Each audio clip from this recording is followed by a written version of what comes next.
semangat, kita tepuk semangat dulu ya. Kalian ikuti ya.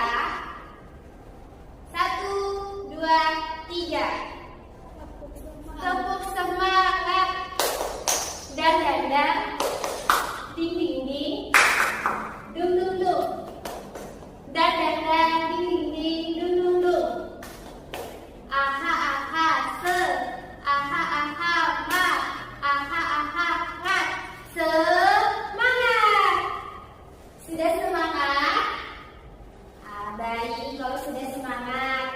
Nah, hari ini kita akan belajar tema memperjuangkan bangsa Indonesia. Sebelum masuk ke tema itu, kalian masih ingat gak materi sebelumnya? Apa? Benar, Amel. Kita kemarin kita belajar tentang Pancasila. Masih ingat gak pengertian Pancasila itu apa? Masih. Jadi Pancasila adalah ideologi dasar bagi Indonesia. Ada berapa sila? Ada 5. Pinter. Kasih habis dulu itu. Nah, kaitannya dengan pelajaran perjuangan bangsa Indonesia itu apa? Ada yang tahu? Jadi kaitannya terbentuknya Pancasila itu tidak akan terlepas namanya perjuangan bangsa Indonesia. Mengapa demikian? Tanpa adanya perjuangan bangsa Indonesia, maka Pancasila pun juga tidak ada. Paham sampai sini? Paham. Oke. Tujuannya kita ini belajar perjuangan bangsa Indonesia itu apa sih, Bu? Dengan belajar perjuangan bangsa Indonesia ini, kita akan mengetahui keadaan bagaimana Indonesia sebelum merdeka. Oke, Ibu mau tanya nih, kalian tahu nggak yang pertama kali yang menjajah bangsa Indonesia? Dia berasal dari bangsa Eropa. Ada yang tahu? Tidak. Jadi yang pertama kali bangsa Eropa yang memindahkan kaki di Indonesia itu adalah bangsa Portugis yang disusul sama bangsa Spanyol. Baik anak-anak, di depan ini ada materi tentang perjuangan bangsa Indonesia. Tolong dicatat hal-hal penting. Kenapa? Nanti Ibu akan kasih tugas kalian berkelompok. Paham? Paham, oke, baik.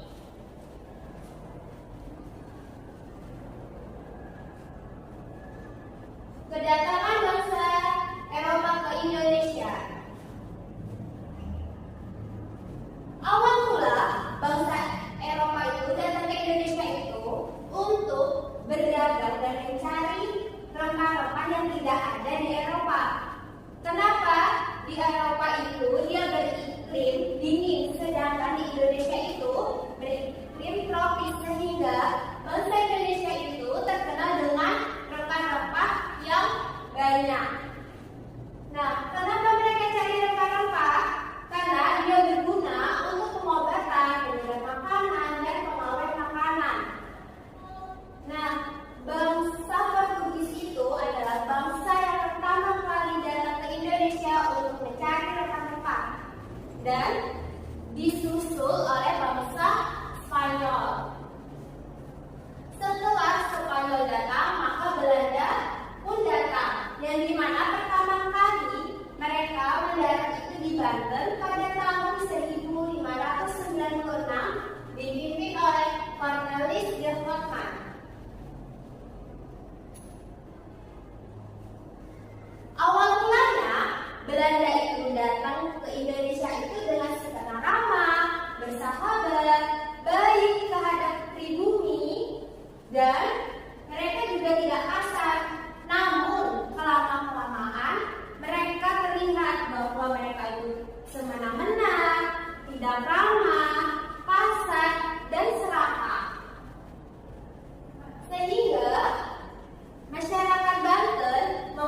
Belanda.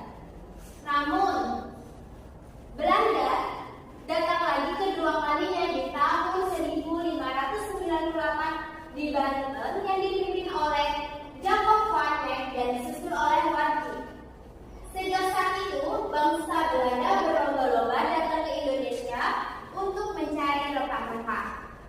Nah, setelah banyaknya bangsa-bangsa yang datang ke Indonesia, itu untuk menghindari persaingan dagang antar bangsa yang ada di Belanda dan bangsa lainnya, maka di tanggal 20 Maret 1602 Belanda mendirikan VOC, yang dimana itu merupakan persatuan dagang dunia timur.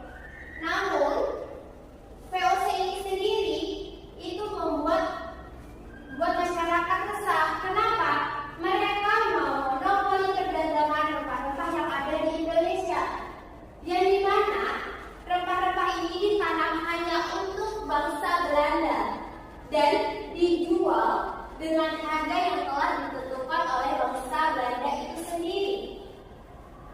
VOC semakin kasar dan berniat menjajah bangsa Indonesia, sehingga banyak terjadinya perlawanan di mana-mana yang terdapat di daerah-daerah. Nah, VOC ini juga dia itu membuatkan semakin besar permasalahan, di mana mereka ini juga mengadu domba antar kerajaan satu dengan antar kerajaan satu, sehingga itu membuat banyaknya permasalahan-permasalahan yang datang. Dan tindakan VOC ini juga sangat kejam, yang dimana mereka juga tidak berkemanusiaan kepada masyarakat yang ada, dimana juga mereka itu mengambil keuntungan yang banyak yang ada.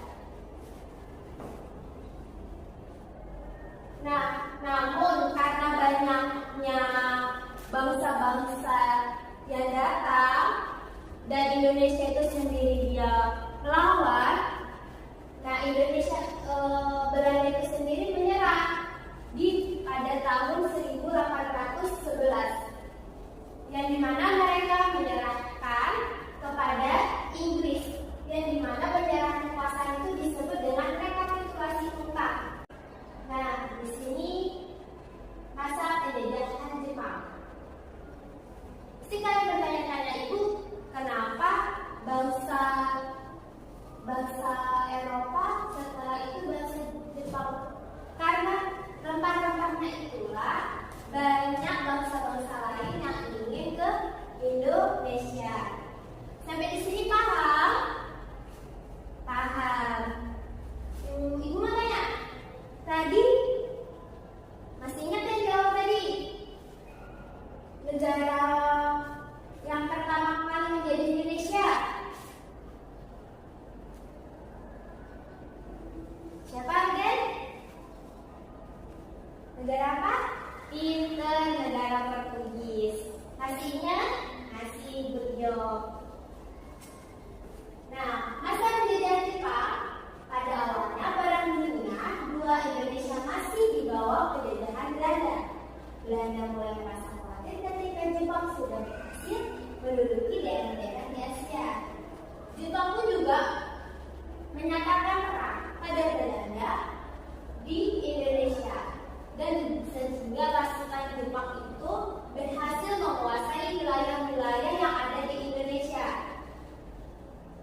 Namun pada masa penjajahan Jepang ini tuh rakyat itu lebih hidup miskin dan menderita.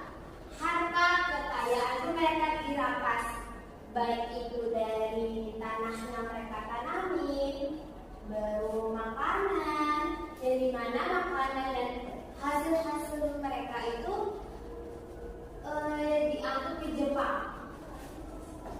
Jepang pun juga menjadikan rakyat Indonesia sebagai romusa. Apa itu romusa? Tenaga paksa, yang dimana mereka itu kerja secara paksa tanpa ada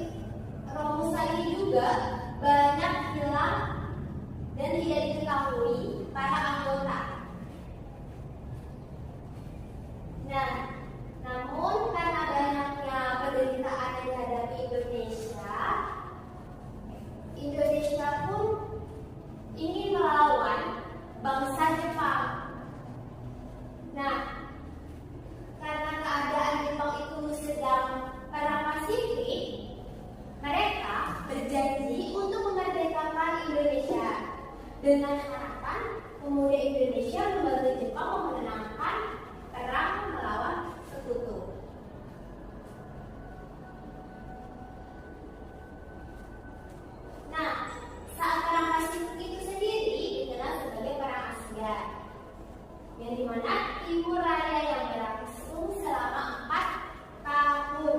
Jepang mengalami beberapa kekalahan. Nah, karena terdesak, akhirnya Jepang pun berjanji untuk memberikan kemerdekaan ke Indonesia. Nah, dengan itu adanya janji-janji itu,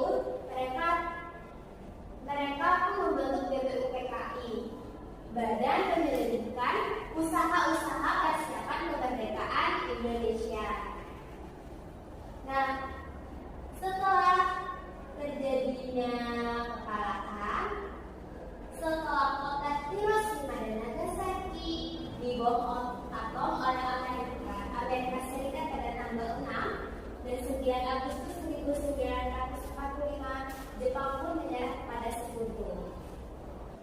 Dan akhirnya sejak proklamasi kemerdekaan yang dilakukan pada tanggal 17 Agustus, bangsa Indonesia telah menjadi bangsa yang merdeka dan berdaulat.